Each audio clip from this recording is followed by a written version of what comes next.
Welcome back, everyone. Today we got the Holst Forma G466 versus a late model Steel 046. So we'll get some weights on them, get them on the dyno, see what kind of power they put out. We'll go over some of the differences. And we'll just see if the 466 can compete with an OEM saw. Stick around. Well, this will be a fun one. A lot of people have asked how these blue saws compare to OEM. Well, we got the Holst Forma G466. We got a Steel 046. Now this 046 is a later model one. Must be right before the 460. Just has a regular muffler on it. This one's got a regular muffler. You can see they're fairly restricted. No dual port. These G saws come with a larger outlet and a dual port front cover. So as far as power, the G saw should put out more power, but that's what we're here for. See which one actually makes more power.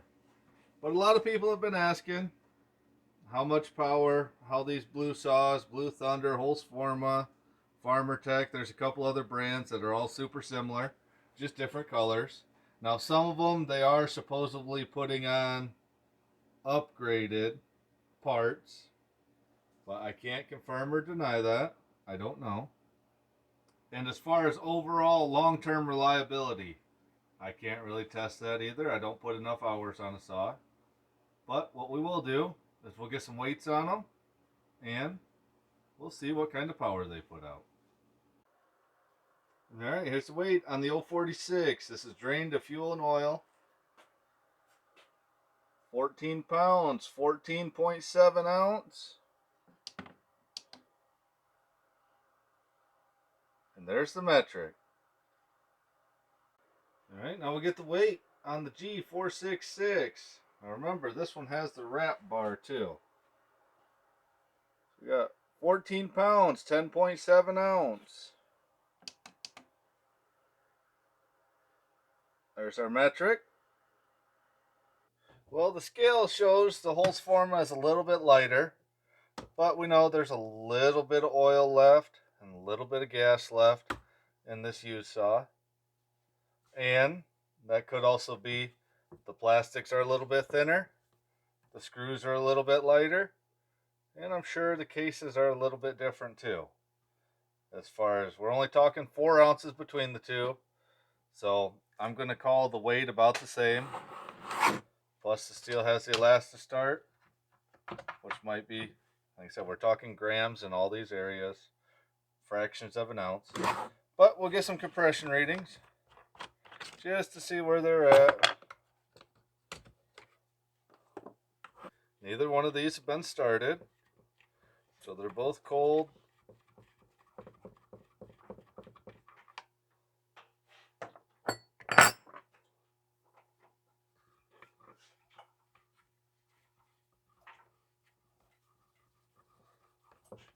Adapter threaded in.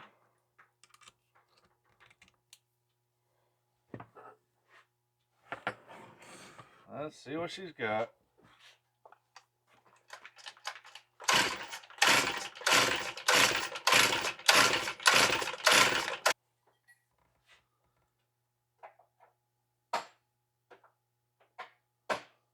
Alright, got right at 150 psi for the 046.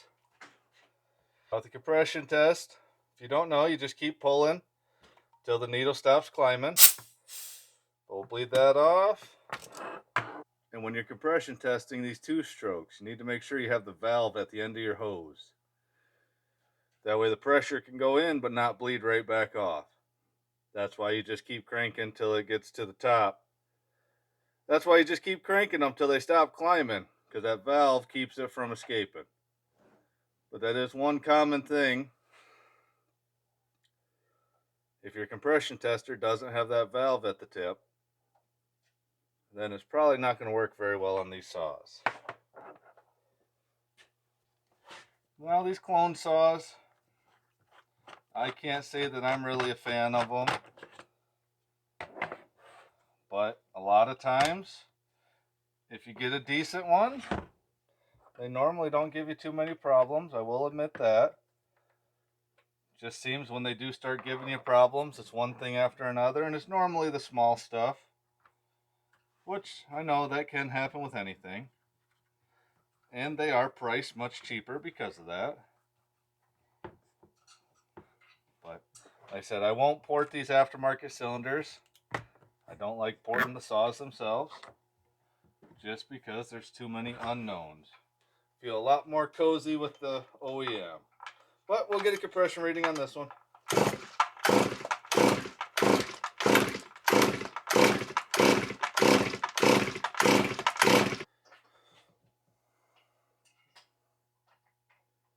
Alright, got just a little bit below 150 PSI on the Holzforma. But that's brand new. I imagine we'll get right up there. 150, 155 once it's all run and seated in. So we've only got a few pounds difference in compression. But the blue saw does have a factory muffler mod. So I have to take that into account. Let me know where you guys stand on these. Do you like the aftermarket saws? Don't want to see them here? I said everybody's got an opinion on them. Curious to hear what everybody else has. I picked this one up, 2 reasons. Everybody wanted to see what they would do.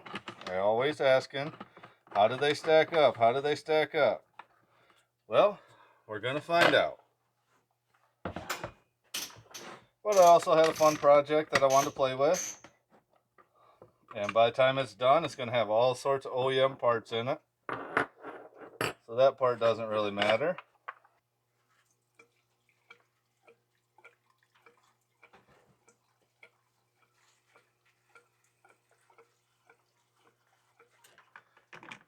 Now, that's another thing I'm not sure of. How well these aftermarket flippy caps work. And we got the good old-fashioned screw caps here on the steel. Which one do you guys prefer? The screw caps or the flippy caps? I know a lot of people sure do bash on the flippy caps. I know I've had a couple of them fall off, but that's just user error most of the time.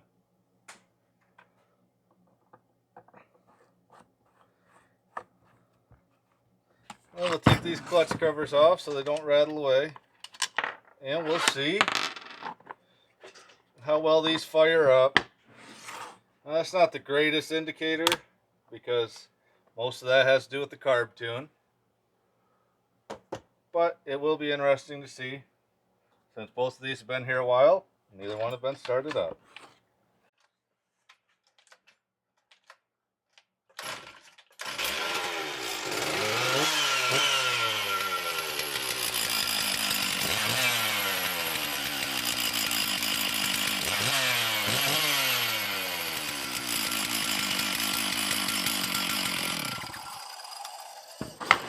Well, that's a good sign for the old 046.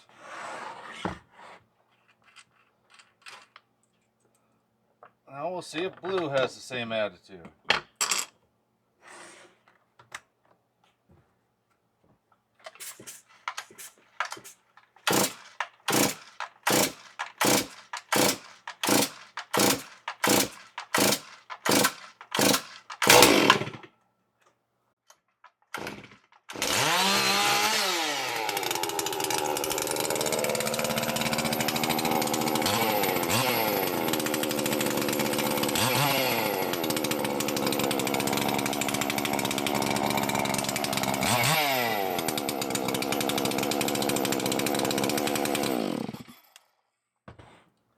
Well, they both run, so we'll get them strapped on the dyno and see how much power they make. Alright, so while I was getting the dyno all fired up, it's hard for you to tell, but she's leaking fuel right out of the box. Like I said, there's certain things that you have to deal with these aftermarket saws. Now, I honestly don't know how the warranty works. I don't really think there is any. I think it is what it is. But either way, we're still going to get these dynoed. I just wanted to show everybody that. Leaky tank right out of the box.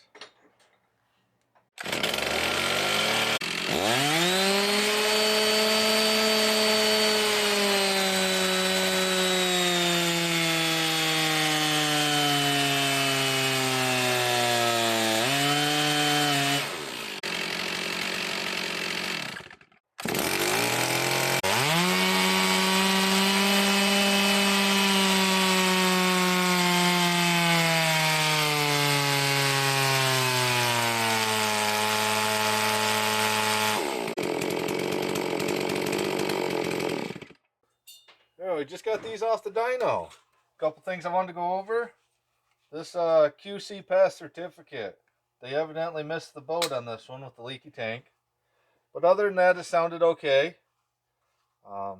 Actually pretty surprised with the way things turned out. But I do want to make people aware, a lot of times these chain tensioners, they're awful clunky, kind of gritty if you will. So this is normally one item that people have issues with and replace with OEM right away. This one's a little stiff, but not too awful bad. There's one thing I wanted to let you know. If you listen real carefully, once we get there, the 046, it's got a flat spot on the low end of the carb, like a transition spot. And you'll see it clear. You'll see it clear as day in the graph. That once it gets down to that lower RPM, it kind of drops right off as the carb's trying to transition. Now, I've had that happen on a couple other saws, but since it's so low out of the usable RPM range, it's not that big of a deal. But like I said, you'll see it, you'll hear it. But I just wanted to point that out. Other than the leaky tank, I mean, for the price, these saws, they're not bad, but that's what everybody says, for the price. You know, so that just means that you're willing to give up some fit, some finish. I did have to fight this handlebar. It was tweaked a little bit, getting it bolted on. But if you just need something that runs, cuts, and oils, you don't care how long or how fast, these might be an option for you. Or you can always get an older model saw and replace the parts as needed. And plastics are one thing, you know, so you can get all the cheap plastics. But bearings, seals, gaskets, all that stuff's not too awful expensive. The cylinders are getting harder to find. These aftermarket mufflers, put this cover on this one, ready to go. You know, those kinds of things. You can mix and match. But we'll get to the graph now. Alright, so here's the results. Blue line, blue saw. This pink red line, that's the stock 046. And you can see, here's that drop off I was talking about. Right there. That's where that carb transition hits. You can hear it in the dyno run. Once it gets down low, it just falls right off. Now I don't know exactly why that is. Like I said, holds tune good. Holds the tune good up top. Everything else seems to run fine. But that works for the baselines that we're doing. And you can see the 5.64 horse out of the clone saw. Nice looking curve, nothing wrong with it. I did notice that it felt on the high side, it felt like it was getting held back. Now I don't know if that's the air filter. I've heard some people say the air filters are rather restrictive. So this might be a good candidate for one of those max flow filters. Or I think they even have aftermarket ones out now. But honestly, with the way it fired up, with the way the blue saw fired up, I expected it to put out some decent power. Sounded good, felt snappy, felt good. Having that extra muffler outlet on a clone saw, I expected the power to be a little bit better. But that just goes to show why myself and lots of other porters don't mess with these aftermarket cylinders. The port timing's vastly different. It could simply be that the port timing's off. So just putting that muffler cover on the 046 would give it a nice healthy bump. But I just wanted to compare these. You got the blue saw that you can pick up for a few $100s. And to get a nice running 046 anymore is still a pretty expensive task. So got to keep that in mind. But these are the actual powers they put out. We got 6 horse and 4.25 foot-pounds out of the stock 046. And we got 5.6 horse and 3.81 foot-pounds out of the clone saw. Hopefully that clears up some things. Like I said, I just got the clone saw. Had a couple projects that I needed to do, and I could get this cheaper than I could get a Builder 046. But everything's going to get swapped to OEM, so I wasn't worried about it. And that's just something you have to decide for yourself. If you want to deal with some of the issues of the cheap saws, then it might be an option for you. If you absolutely don't want anything to do with it, nothing wrong with that. There's still plenty of these old steels around. But let me know what you guys think. Alright, thanks a lot, everyone.